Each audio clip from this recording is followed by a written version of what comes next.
every Atlanta fan, we all have a couple of questions about sports and the Atlanta Hawks, but I believe we all have a commonality, and that's what in the world are the Atlanta Hawks going to do? What is next for them? What's going to happen? What is their plan? Well, I'm here to answer that question for you. But before I get into this video, make sure to like, subscribe, turn the notification bell, guys. Help me out a little bit. And without further ado, let's get right into this video. Now, starting off with a couple side notes, the Atlanta Hawks did finish their season 41-41. They won a play-in game against Miami, a team that ironically is competing for an NBA championship right now against the Denver Nuggets. They proceeded to lose in 6 games to the Boston Celtics, and with the new head coach and Quinn Snyder and all of the rumors surrounding Atlanta with Trae Young and John Collins and Clint Capella and whoever else, what could be next for the Atlanta Hawks? Everyone's asking that question. I'm here to kind of sort of answer it for you. So I'm going to get first into some of the positives we had last season. The Atlanta Hawks were one of the best overall offenses in the entire NBA. As a matter of fact, they were in the top 3. They averaged over 118 points per game. Trae Young and DeJounte Murray both played really, really well, averaging over 20 points. Trae Young actually averaged 26 and 10. And they seemingly stabilized the head coaching position. It seems like Quinn Snyder is good for the Hawks right now and that he is going to stay there. And one thing you do know is that consistency is the way to win. You win with consistent coaching, you win with consistent players, and you win with consistent people being in their spots. And that's one thing that Atlanta has seemed to stabilize with their head coaching position. Of course, it's going to take some time to really see, but as of right now, it looks really good, and I'm really happy about that as an Atlanta Hawks fan. Now, going to the negatives on last season, the whole team underperformed dramatically. 41-41 is not what you expect for the Atlanta Hawks at all. Now, of course, the Hawks were a bottom 5 defense in the NBA. They allowed over 118 points per game. There is no respected inside presence in the post for the Atlanta Hawks at all. And that is something they're going to have to correct. And I believe they're overpaying significantly for their roster. Right now, the Atlanta Hawks will pay $169 million next season. And to have a 41-41 team and nearly not make the playoffs, I think you're spending way too much money to just be 41-41 having to fight to make the playoffs. I think that's ridiculous. But I'm going to go on to the next topic. I'm going to talk more about the cap space and what I think the Hawks should do later, but I'm going to go on to the most interesting topic of the day, and that is, what do the Hawks do with Trae Young? What in the world is going to happen to this guy? That's been the topic of the year, and I have 2 scenarios on what you can do about Trae Young if you're an Atlanta Hawks fan and if the Atlanta Hawks are trying to position themselves to win. And number 1, I call it the Allen Iverson scenario, or the Iverson scenario, way of doing things. Now, Allen Iverson, just like Trae Young, was an amazing scorer, but he also was a little inefficient. He shot 40, sometimes 44% if he got lucky over a season, just like our guy Trae Young, right? However, Allen Iverson, like I think Trae Young needs, he needed a point guard. He needed a point guard who could shoot over 50% from the field, who could play defense. Back in that day was a guy named Eric Snow. And I know a lot of you are going to be like, what does this necessarily have to do with the Hawks? Well, I think it correlates.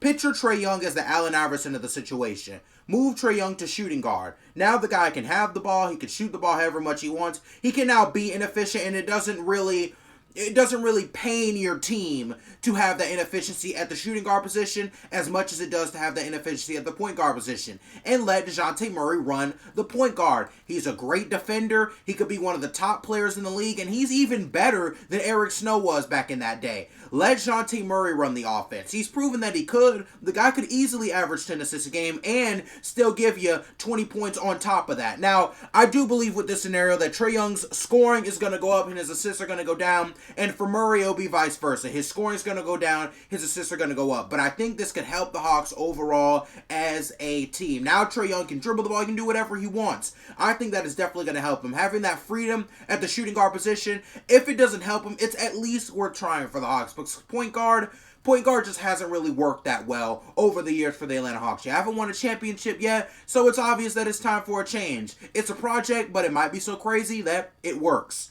Now, scenario 2 is, of course, pulling the plug on Trae Young. I don't have to explain this. This is basically saying we're trading Trae Young somewhere else and we're going to start over when it comes to finding another superstar to run the team. Now, the 3 most possible trade partners I have for the Atlanta Hawks and Trae Young, teams that I think have the highest chance at trading for him successfully, are the Toronto Raptors, the Washington Wizards, and the Brooklyn Nets. I think all those teams have some players and some assets that the Hawks may want, and I think all of them would see a way of benefiting from signing a superstar level player like Trae Young. Now, it must be noted that recently a Hawks insider, I repeat, this is on May 24th, so just about a week or two ago, reported that there was nothing going on between Trae Young and the front office concerning a trade. Now, it also must be said that the Los Angeles Lakers do have some interest in Trae Young, but once again, there's nothing quite going on there right now, so it does not look like, at least for the time being, that Trae Young is going to be traded. Now, after that Trae Young statement, I'm pretty sure you want to know the rest. What in the world should the Atlanta Hawks do the rest of this offseason?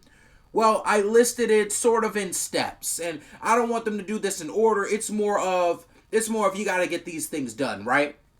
Number one, trade and find a way to trade the following guys I'm about to name: John Collins, DeAndre Hunter, Bogey, and Clint Capella. The Hawks have way too much money wrapped up into this four, considering the production they put up and how little they won last season. I'm not saying they're bad players, but I do believe trading them is going to be very, and could possibly be really good for the Atlanta Hawks in the future. Now, number two, find respectable offensive and defensive presence in the post. You need a big man in today's league. You need a big man who can score the ball and play some defense. Now, unfortunately, there are not a lot of super duper star centers, but maybe the Hawks don't need that. They just need somebody respectable. They need somebody who's going to do the job on offense and lock up on defense, and I don't believe they have that right now. I think Clint Capella is a great center, but the guy is smaller. He's like 6'9". John Collins, he's not really a great defender, and his offense has dropped off over the last couple years. So I think the Atlanta Hawks need to do everything possible to find a respectable offensive and defensive presence. And now, number three, figure out what the heck you're going to do with Trae Young.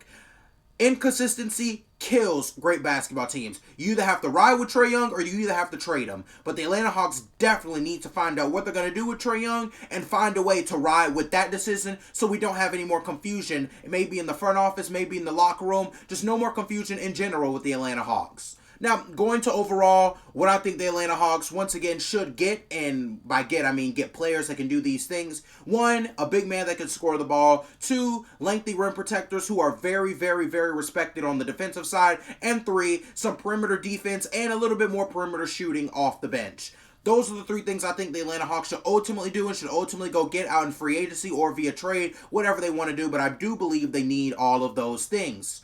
But of course, that's going to end my Hawks video. I'm really excited to see what they do this offseason. Of course, the NBA Finals are going on. If you guys want me to do a video on that, I definitely will. It might be a TikTok, though, so you guys definitely stay tuned for that. But I'm really excited to see how the NBA is going to turn out. I want to see the moves that the Atlanta Hawks are willing to make. These are just my opinions. Maybe you have some different opinions, so put them down in the comments. But, of course, I wish you nothing but the best. Stay loved, stay blessed. I'm going to end this video. Thank you for watching.